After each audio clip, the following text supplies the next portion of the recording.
해피 뉴 이어. 참 우리 주님 저희들이 생각할 때마다 감사가 됩니다. 여러분들 세상에서 제일 안전한 금고가 어디인지 아십니까?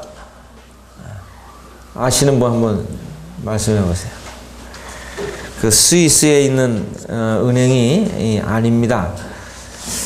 세상에서 가장 안전하고 이 튼튼한 금고가 있는 곳은요, 민간 항공기가 다닐 수 있는 이 한계 지점이라고 일컫는 그 북극 그 스발바르 제도에 있는 그 스피츠베르겐 섬의 이 바위산입니다. 아시고 계신 분 계세요? 모르세요? 이 거대한 그 산은 이 북극곰을 그 보호하는 하얀 이 털처럼 이 금고를 이렇게 지켜주는 이 역할을 하고 있습니다. 이 금고가요, 이 북극의 빙하가 다 녹아도 그 침수되지 않는 그 해발 130m의 이 터널 구조로 이렇게 되어 있는데, 여기에 가시면 이제 강화 콘크리트로 그 아주 이게 쌓여 있는 이 벽이 있고요. 또 그 겹겹이 그 쌓인 이 철제문이 설치되어 있고요. 또 수없이 많은 이 CCTV가 그곳을 이렇게 지키고 있습니다. 현재 지금 120여 개국에서 이 금고를 이용하고 있는데, 이 금고 사용료는 무료입니다. 놀라셨죠? 무료예요. 이 금고는요, 핵 전쟁이나 또 소행성이 이 충돌하거나 또 기상 이변에 안전하고 이 완벽한 이 방제 시설을 갖춘 금고인데, 무료라고 하는 것이 놀랍지 않아요? 그런데 이 한 가지 주의할 점이 있어요. 뭐냐면은 여기 일단 보관하면 언제 되찾을지 모른다고 하는 거예요. 네. 이곳은 그 지구가 이제 대재앙이 이렇게 닥쳤을 때요, 그 위기에 처한 인류를 구할 수 있는 그 작고 연약하지만 무한한 생명을 품은 이 약 540여만 종의 이 씨앗이 보관되어 있는 이러한 금고입니다.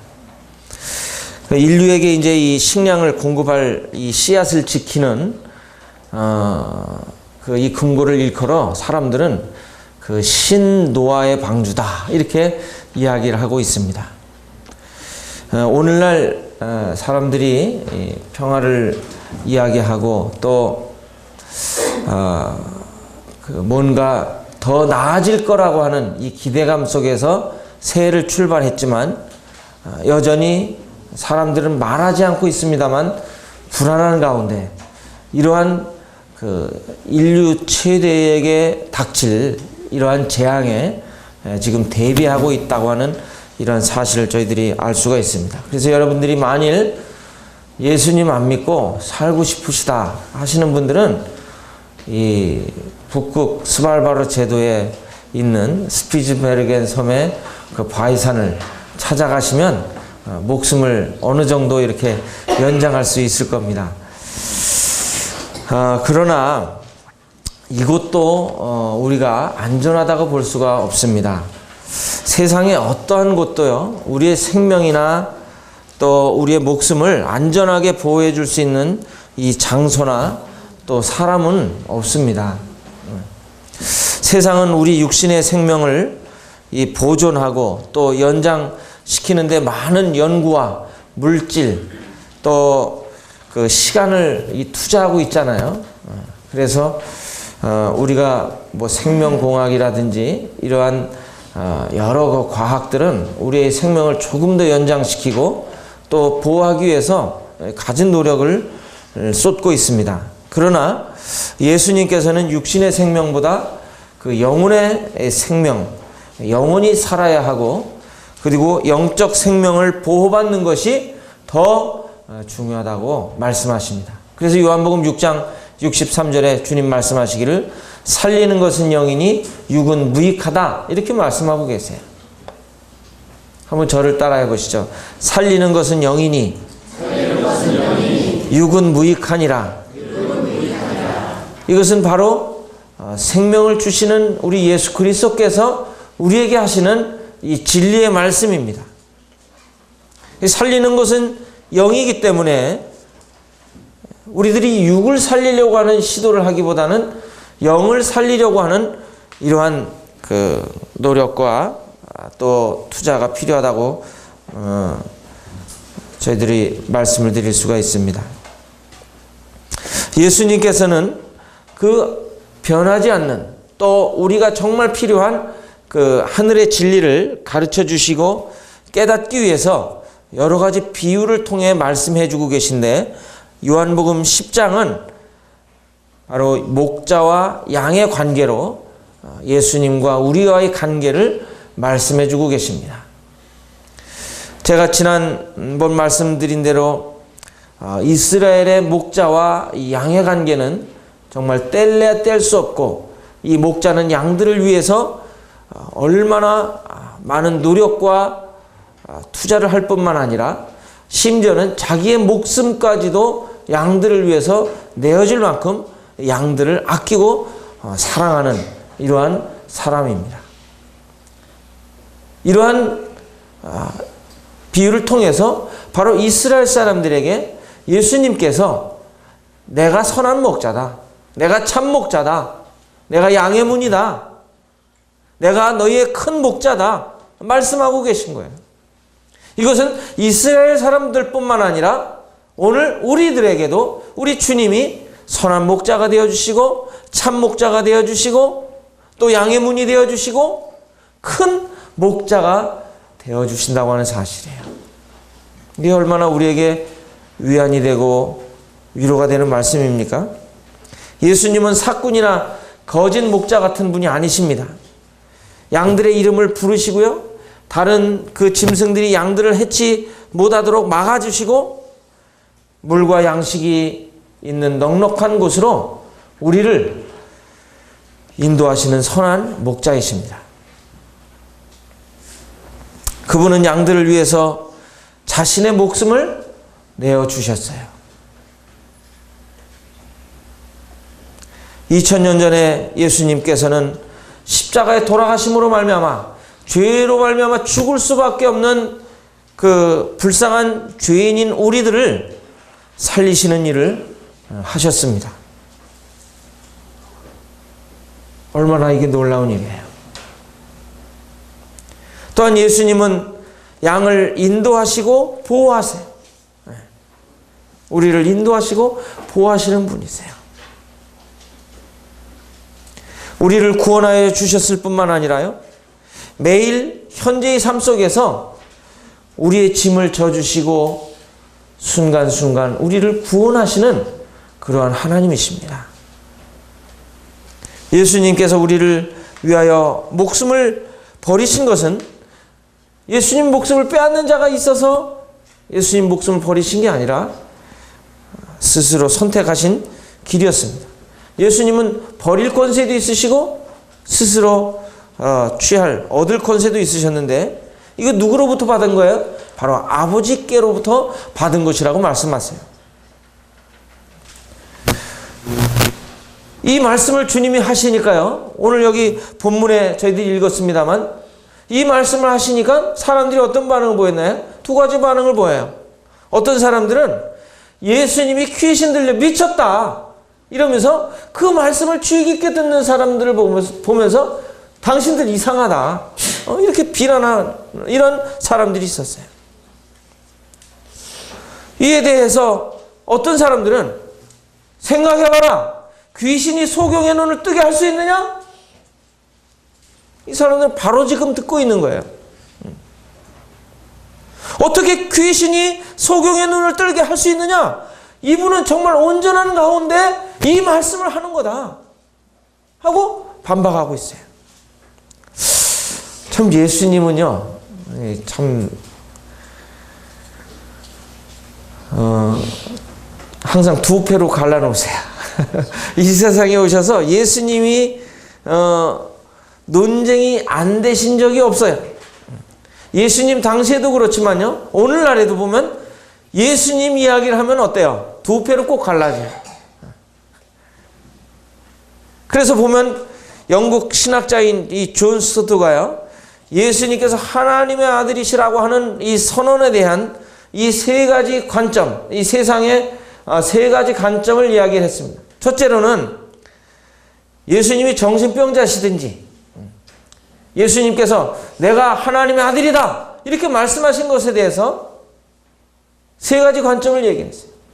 예수님 정신병자이시든지, 예수님이 아니면 미치셨든지, 예수님이 정말 하나님의 아들이셨든지, 셋 중에 하나예요.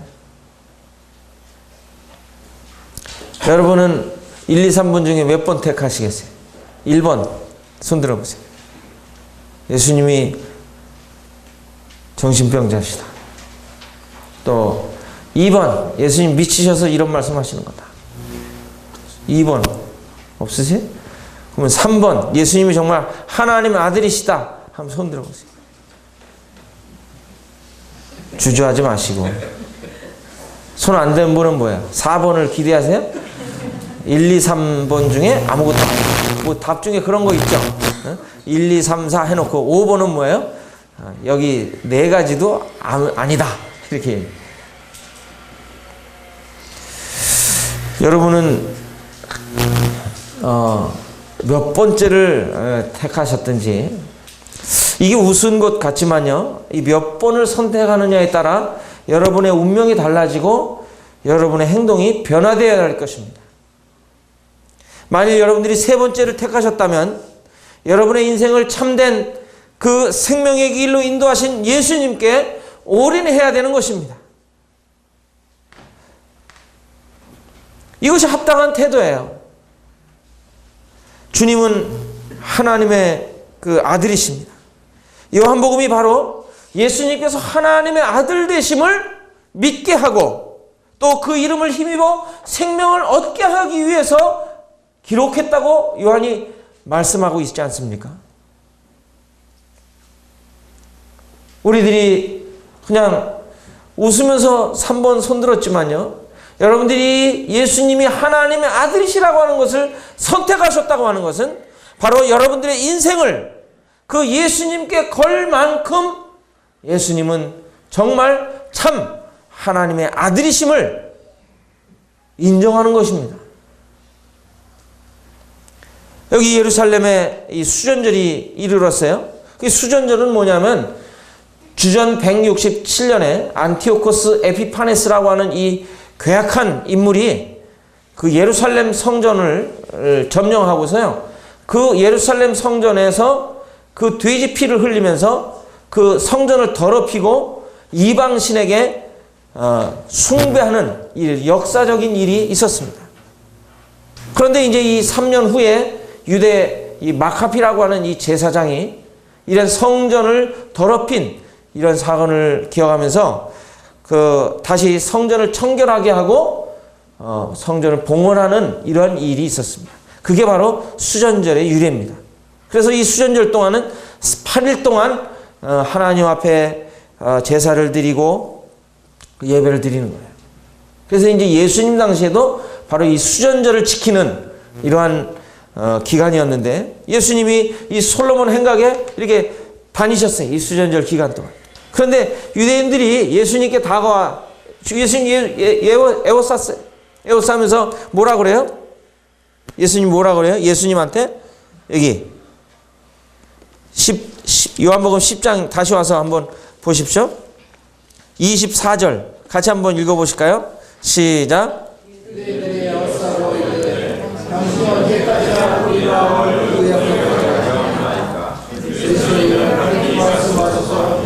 예, 예수님이 아리까리하게 말씀하셨어요?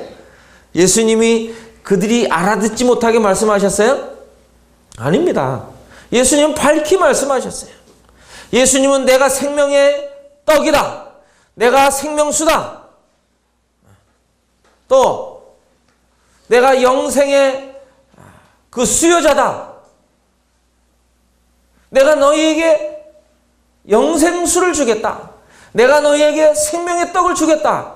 나를 믿는 자는 결코 줄이지 아니하고 목마르지 아니하고 영원한 생명을 소유할 것이다. 이렇게 분명하게 말씀하셨음에도 불구하고 사람들은 예수님에게 다가와서 당신이 우리의 마음을 어떻게 의혹하고 있습니까? 만일 그리스도여든 밝히 말씀해 주세요. 이렇게 말하는 거예요. 이게 누가 잘못된 거예요? 예수님이 곧바로 이어서 뭐라고 말씀하십니까? 내가 너희에게 말하였으되 어떻게 했다?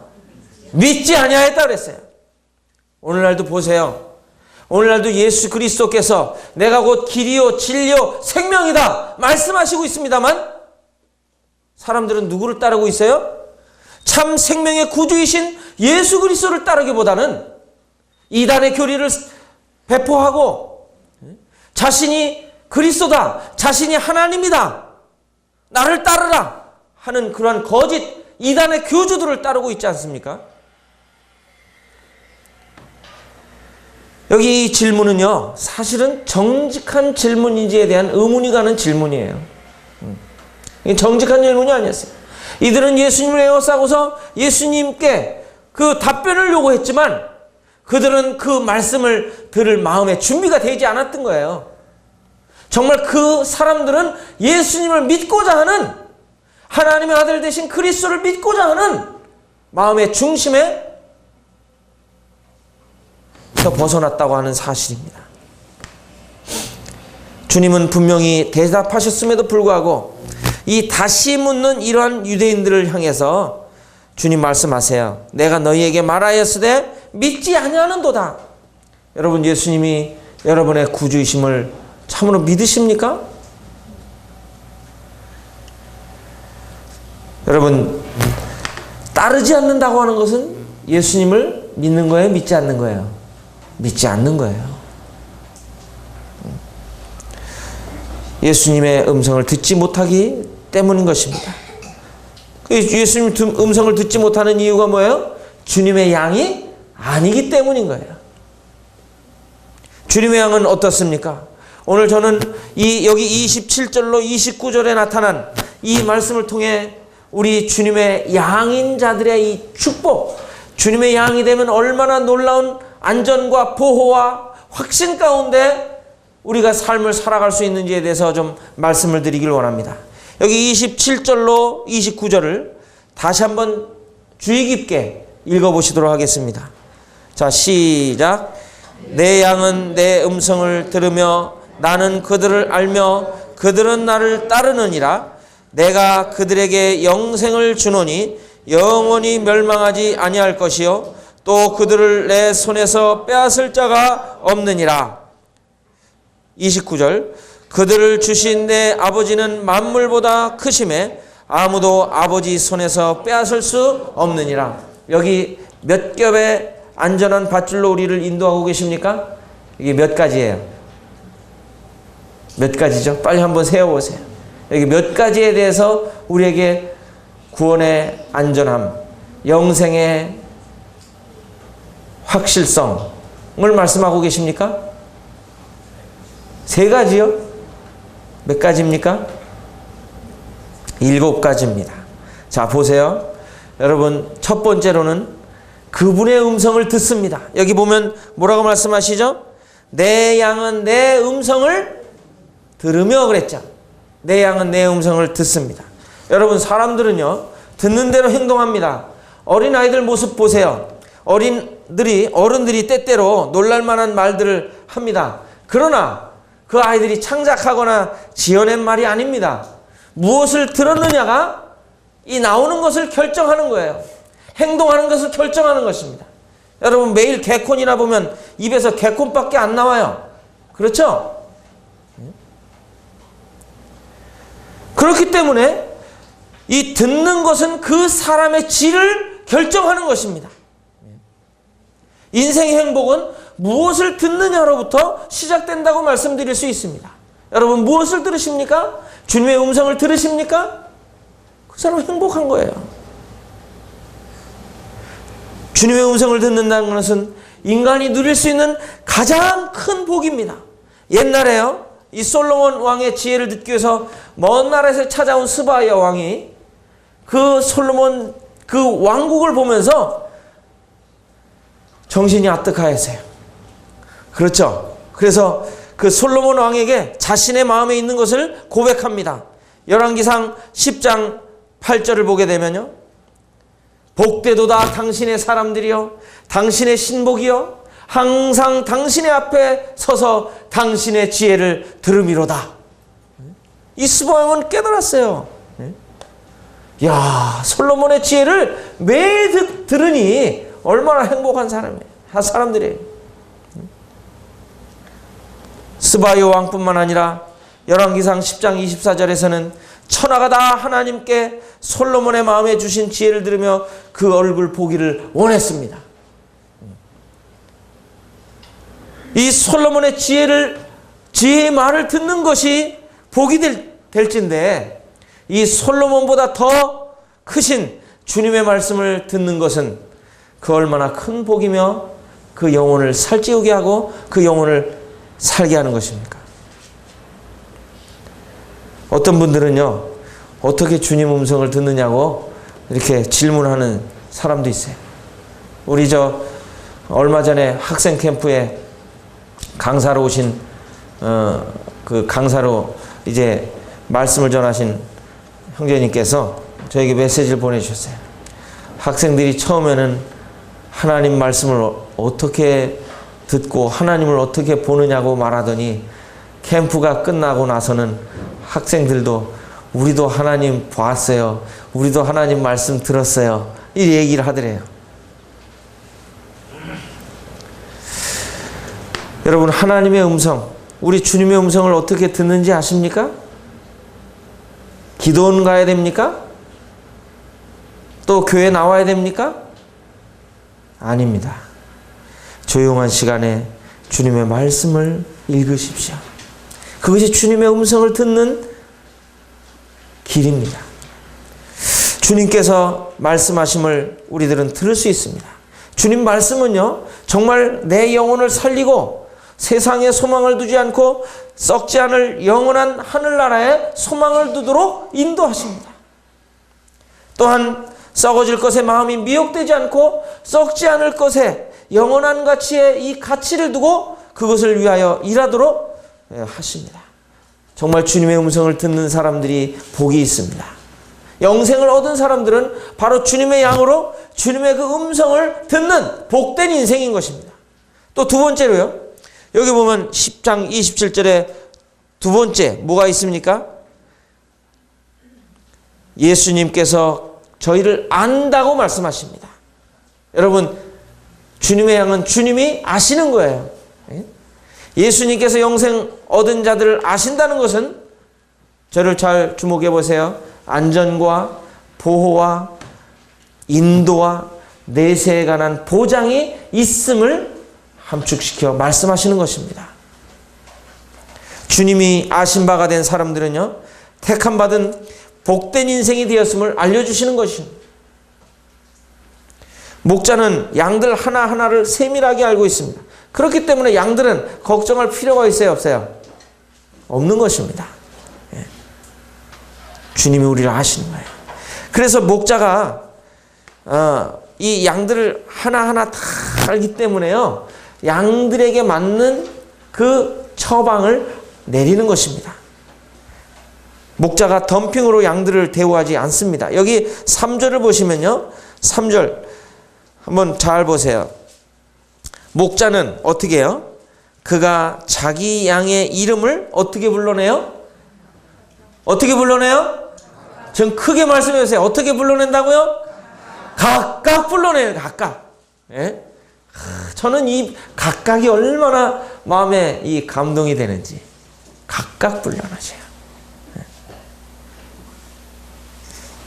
하나님이 우리를 각각 불러내시고 각각 아십니다. 세상은 어떤 목표를 성취하기 위해서요, 사람들을 이용합니다. 그렇죠? 그래서 이런 가운데 그 사람에 대한 인격과 신분에는 관심을 두지 않고 뭐에만 관심을 두나요? 그 숫자에만 관심을 둡니다. 몇 명 와서? 몇 명 참석했지?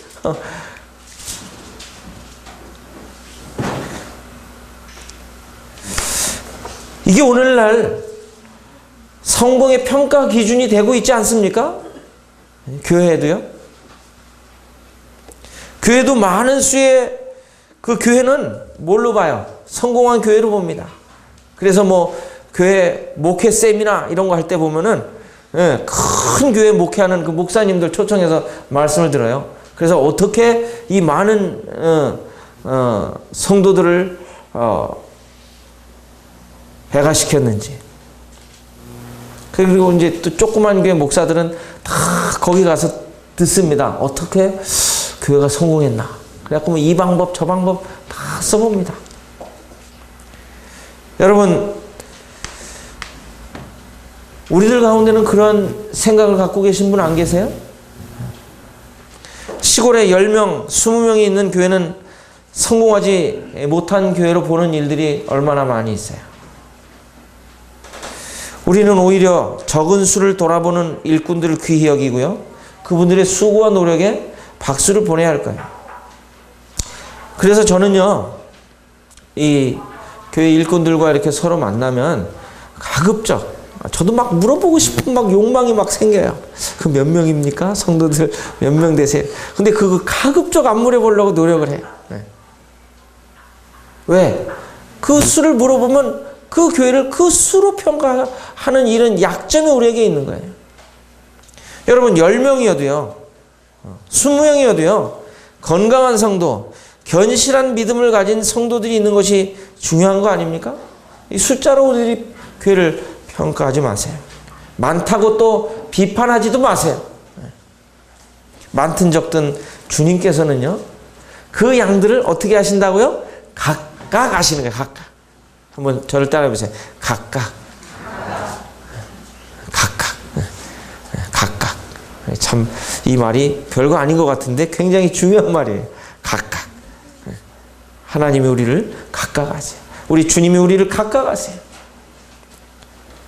또 세 번째로 또 뭐가 있어요? 27절. 주님이 아시고 또 그들은 나를 따르느니라. 저희는 주님을 따른다고 말씀하십니다. 주님의 소유된 백성은 주님의 음성을 들으며 그분을 따르기 마련입니다. 이것은 바로 그리스도인의 삶의 방식이 주님을 향한 신뢰, 곧 믿음이 되어야 하는 것을 말씀하시고 있습니다. 주님의 양들은 주님을 따르기 마련입니다. 저희가 주님을 따르기 위해서는 주님의 음성을 듣는 게 중요합니다. 제가 알고 있는 어떤 자매님이요, 아침에 메시지를 제가 보냈더니 구정을 기점으로 다시 말씀을 바른 마음을 가지고 보겠다고 이렇게 결심을 써서 보냈어요. 좋습니다. 그 마음 변하지 말아야 됩니다. 다니엘같이 마음을 정하셔서 하나님의 말씀을 계속 들어야 합니다. 그분을 따라가야 되는 거죠. 제가 지난해 말부터 메시지를 형제 자매님들에게 매일 이렇게 보내드리는데 잘 받아보고 계신 분들의 반응이 이렇게 보이고 있어요. 이 네 군데 모두 묵상한 것을 보내드리면 좋겠지만 제가 이제 창세기를 보면서 묵상한 것을 간단하게나마 이렇게 보내고 있는데 매일 제가 성도님들과 대화하는 느낌이 들어서 행복한 느낌이 듭니다.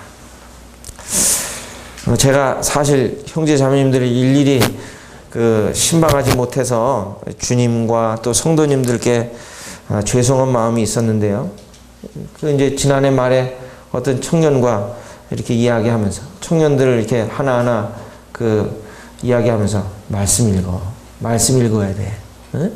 말씀 읽지 않으면 안 돼. 하고 계속 권면했어요. 그랬더니 그리고 그 메시지로도 말씀 읽어야 돼. 응? 하나님 말씀 안 읽으면 바보 돼. 그리고 하나님 말씀 안 읽으면 죽어. 이 얘기를 했어요. 이제 조금씩 반응을 보이더니, 이것이 서로 읽는 것을 나누자고 이제 제가 말하면서 자연스럽게 제가 보내게 되었는데, 의외로 이제 이 반응이 이렇게 오면서 참 감사가 돼요. 저희 목표는 어떻게 하든지 우리 형제 자매님들이 그 하나님 말씀을 접해서 저에게 초점을 두는 게 아니라, 저에게 시선을 집중하는 게 아니라 주님께 시선을 집중하도록 하는 게 저의 임무입니다. 오늘날 이단 내 교주들은 뭐예요? 자기에게 시선을 집중하게 만들고 자기에게 초점을 맞춰서 자기를 따르게 합니다. 그러나 우리의 목표는 무엇이 되어야 돼요? 주님께 향하게 만들어야 되는 거예요. 그래서 우리 형제 자매님들이 말씀을 접하면서 매일 주님의 음성을 듣는 훈련을 하도록 해야 되는 것입니다. 어떨 땐 주님이 무슨 말씀하시는지 잘 모를 때도 있어요. 오늘도 창세기 23장이 있는데 사라가 죽은 얘기 나오고, 아브라함이 그 사라를 매장할 매장지를 구하는 일이 이렇게 길게 써져 있더라고요. 근데 주님 이 말씀을 통해 무슨 말씀을 해주시나 묵상하는데, 참 이 사라에 대해서 생각을 하면서 참 감사가 됐어요. 사라가 어떤 여인입니까? 사라는 주님이 약속하신 말씀을 웃고 주님의 말씀을 절대적으로 신뢰하지 못했던 여인 아닙니까? 그런데 하나님께서 그 여인을 열국의 어머니로 세우시고 그를 믿음의 여인으로 보시고, 신약에서는 바로 이 사라가 아브라함을 주라칭한 것을 칭찬하시면서 사라를 본받을 것을 주님이 말씀하고 계시지 않습니까? 그걸 이렇게 묵상하면서 하나님께 감사가 됐어요. 사라의 연약과 실수에도 불구하고 하나님께서 그를 이제 열국의 어머니로 세우시는 하나님의 열심, 이게 키포인트예요. 사라가 잘나서, 사라가 믿음의 행보를 실수하지 않고 걸어와서 칭찬하는 것이 아니라 하나님께서 그 여인을 어떻게 인도하시고 어떻게 섭리하시고 하나님의 그 영광을 위해 그 여인을 인도하셨는가, 이것을 보는 그 눈, 하나님 그걸 말씀해 주기를 원하신 거예요. 그걸 통해서 뭘 깨닫습니까? 그래, 하나님이 나 같은 죄인을 구원하시기 위해서 독생자 예수 그리스도를 보내주시고, 그리고 구원받았음에도 여전히 하나님 말씀을 붙들지 못하고 하나님 말씀을 신뢰하지 못하고 하나님 말씀을 온전히 따르지 못하는 나임에도 불구하고 하나님의 그 일을 이루어 가시는 그 하나님, 그 하나님에 대해 감사가 되는 거예요.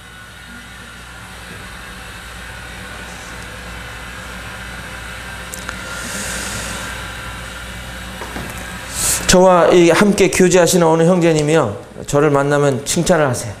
제가 이제 겔탭을 가지고 다니니까 이 형제님이 이 겔탭을 제일 잘 활용한다고 칭찬하세요. 근데 저는 기계치라요, 기계에 대해 잘 몰라요 사실. 그래서 이제 잘 모르면요, 제가 스마트폰 산 곳으로 달려갑니다. 그래서 직원한테 이거 어떻게 하는 거예요? 그 한 30분, 1시간 듣고 이제 강의를 들어요. 듣고 이제 다시 와서 또 해요. 그 사람은 계속 와서 물어보니까 싫겠죠. 이제 그 사람은 기계 팔라고 나한테 이제 모르면 와서 물어보라고 했는데, 모르면 달려가서 물어보니까 아마 싫을 거야 아마. 그런데 모르는 게 중요한 게 아니라 모르면 가서 배우면 되는 거예요, 이거는. 그게 여러분 스마트폰 어렵다고 안 사시는 분들 그 걱정하지 마세요. 직원이 잘 가르쳐줘요. 안 가르쳐주면 나 여기서 안 살 거야, 나 취소할 거야 이러면요, 잘 가르쳐줘요. 참 우리가 주님을 따른다는 것이 얼마나 복된 일입니까? 우리나라 봐도 알잖아요. 여러분 위성에서 찍은 우리 한반도 사진 보신 적 있으세요? 밤에 한반도 사진 찍은 거 보면 반은 시커멓고 반은 환하잖아요. 에? 어느 대통령을 따르느냐에 따라 잘 살기도 하고 고통받으며 살기도 합니다. 남한에 살면서요, 북한을 찬양하는 사람들에게 어떤 분들은 종종 이렇게 얘기를 해요. 북한이 좋으면 북한에 가 살지? 이래요.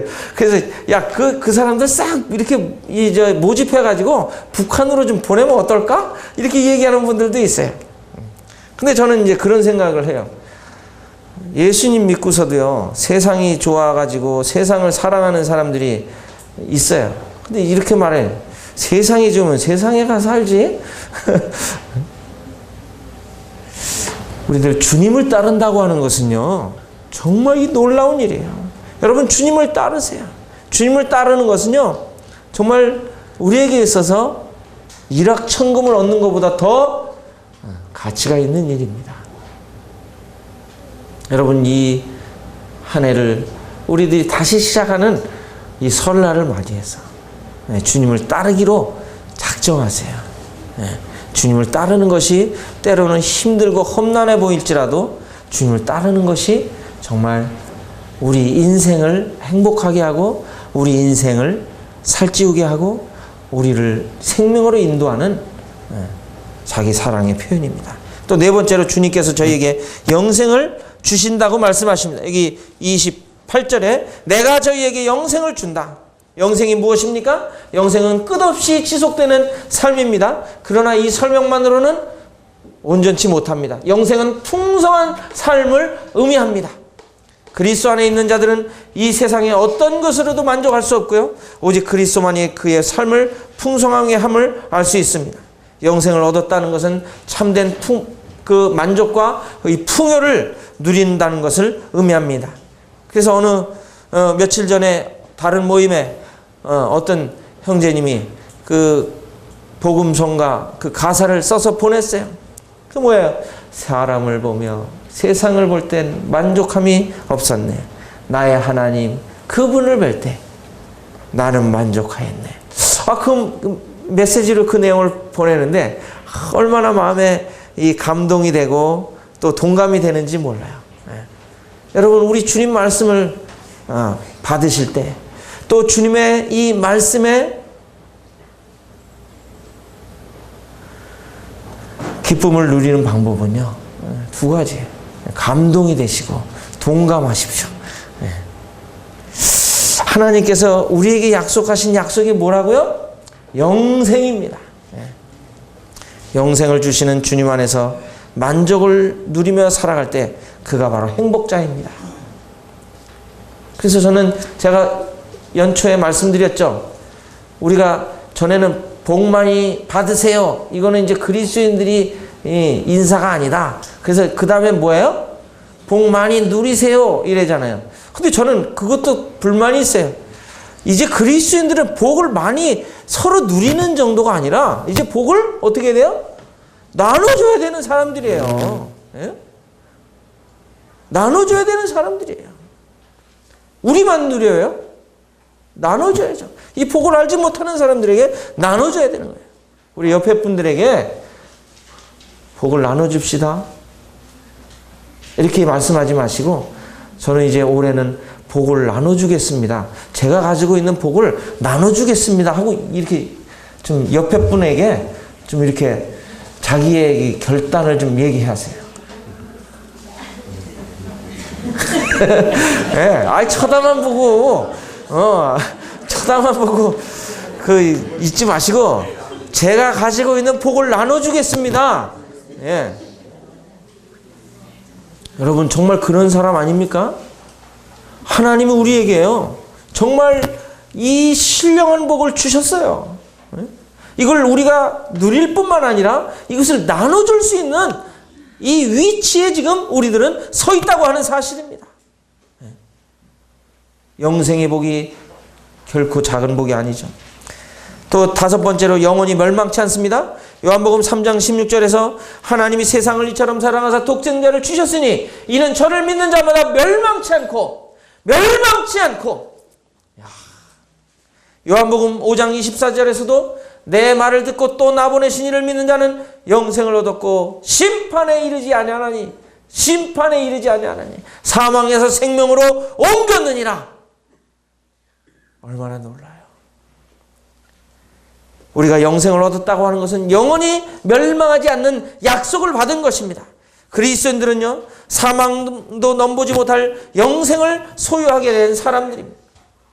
아브라함도 100년 가까이 함께 했던 배우자가 죽었을 때 슬퍼하며 애통하였지만 절망하지 않았습니다. 왜냐하면 다시 보게 될 소망이 있었기 때문에 그런 것입니다. 멸망하지 않을 사실을 확신하고 있었습니다. 계시록 21장 4절을 보시면 모든 눈물을 그 눈에서 닦아주시니 다시는 사망이 없고 애통하는 것이나 곡하는 것이나 아픈 것이 다시 있지 아니하리니 처음 것들이 다 지나갔습니다. 여러분, 그리스도인들은요, 절망이 없어요. 죽어도 죽은 것이 아닙니다. 죽으면 삽니다. 우리의 이 몸이 죽으면 우리의 영혼이 그리스도 안에서 이제 살아있음을 경험하는 것입니다. 이것은 우리 그리스도인의 삶의 원리에서도 똑같습니다. 내가 죽고 그리스도가 살으셔야 우리 신앙생활의 진정한 묘미를 깨닫게 되는 것입니다. 우리가 죽지 않으니까 신앙생활의 참맛을 느끼지 못하는 거예요. 우리가 정말 주님 안에 내가 죽은 자라고 하는 사실을 깨닫게 되면, 그리고 그 삶 속에 나는 죽고 이제 그리스도가 사실 때 이 신앙의 풍성함과 참맛을 경험하게 되는 것이죠. 그리스도인들은 사망에서 옮겨 생명으로 들어간 자들이 되었습니다. 그리스도 안에 있는 자들은 둘째 사망의 해를 받지 않는다고 말씀하시고 있습니다. 또한 여섯 번째로 여기 보면 28절 다시 한번 보시겠습니다. 28절 뭐라고요? 여섯 번째, 주님의 손에서 빼앗을 자가 없다. 이게 참 너무 놀랍죠. 또 마귀가 강하지만 주님은 월등히 강하십니다. 천사들이 수없이 많지만 주님을 대항할 수 없습니다. 주님은 그분의 소유를 그 누구에게도 빼앗기지 않으시는 강한 분이십니다. 그 누가 주님의 손에서 그분의 양들을 빼앗을 수 있겠어요? 이사야 41장 10절에 주님 말씀하십니다. 내가 너를 붙들어 주리라. 내가 너의 강한 손 오른손으로 너를 붙들리라 약속하셨어요. 그래서 사도 바울은 로마서 8장 35절에서 누가 우리를 그리스도의 사랑에서 끊으리요? 라고 담대하게 외치고 있는 것입니다. 여러분. 또 마지막으로 일곱 번째 29절 보세요. 우리가 믿고 따르는 주님의 아버지는 뭐보다 크시다고요? 만유보다 크신 분이십니다. 예? 우리 여기 잠깐 손을 넣으시고 시편 103편을 한번 보시겠습니다. 시편 103편.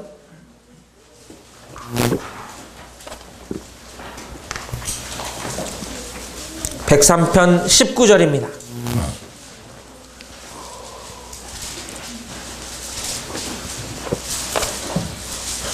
같이 한번 읽어보시겠습니다. 시편 103편 19절 시작. 여호와께서 그의 보좌를 하늘에 세우시고 그의 왕권으로 만유를 다스리시도다. 하나님이 어떤 분이시라고요? 그의 보좌를 하늘에 세우시고 그의 왕권으로 만유를 다스리십니다. 만유보다 크신 하나님, 만유의 주로서 만유 안에 계시는 그 하나님, 만물을 이제 복종하게 하실 때가 있다고 말씀하십니다. 사도 바울도 에베소서 4장 6절에서 말하기를 하나님도 한 분이시니 곧 만유의 아버지시라. 만유에 계시고 만유를 통일하시고 만유 가운데 계시다고 이렇게 증거하고 있습니다. 여러분, 만유의 주제라고 하는 말은 온 우주의 주인이 되시며 경영자가 되시는 분이라고 하는 의미입니다. 이 온 우주를 하나님이 경영하시고 떡 주무르듯이 하나님이 이 우주를 붙들고 계신 사실입니다. 우리가 영생을 얻었다고 하는 것은 영생을 주신 그 하나님이 바로 이 만유의 주로서 그분이 바로 우리 안에 우리와 함께 계시다고 하는 사실이에요. 우리가 받은 구원은 결코 잃어버릴 수 없는 것입니다. 중요한 것은 우리가 정말 거듭나고 영생을 얻었느냐 하는 것입니다. 어느 한 날 예수 그리스도를 만나신 적이 있으시냐 하는 거예요. 예수님을 만나 거듭나고 영생 얻은 분들은 이처럼 확실한 보호와 안전을 보장받은 것입니다.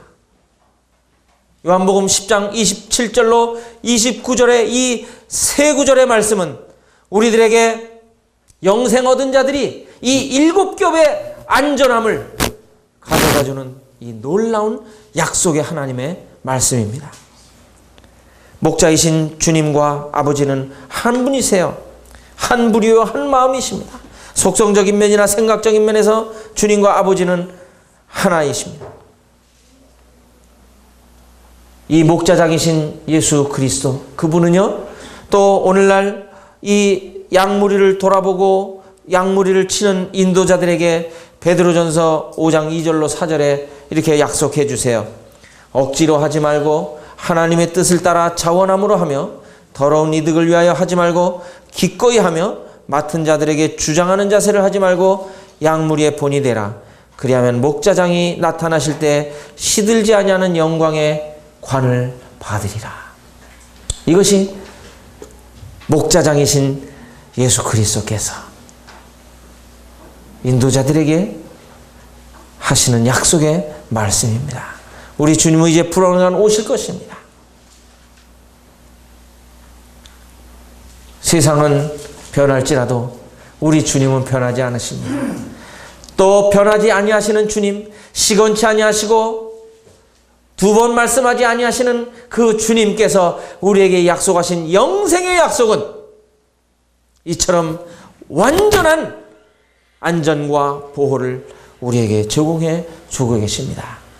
여러분, 이제 이 세상은 여전히 불안하고 여전히 기대할 것이 없고 또 우리들이 소망을 두지 못하는 이러한 곳이, 이러한 가운데 불안해하고 또 소망이 없는 이 영혼들을 향해서 우리가 알고 있고 깨달은 이 영생의 복을 나눠주시는 한 해가 되지 않으시겠습니까? 우리에게 이 온전한 구원, 영원한 구원, 확실한 구원을 주신 우리 주님 앞에 감사하시면서 주님을 의지하며 걸어가시는 삶이 되시기를 바랍니다. 기도하겠습니다.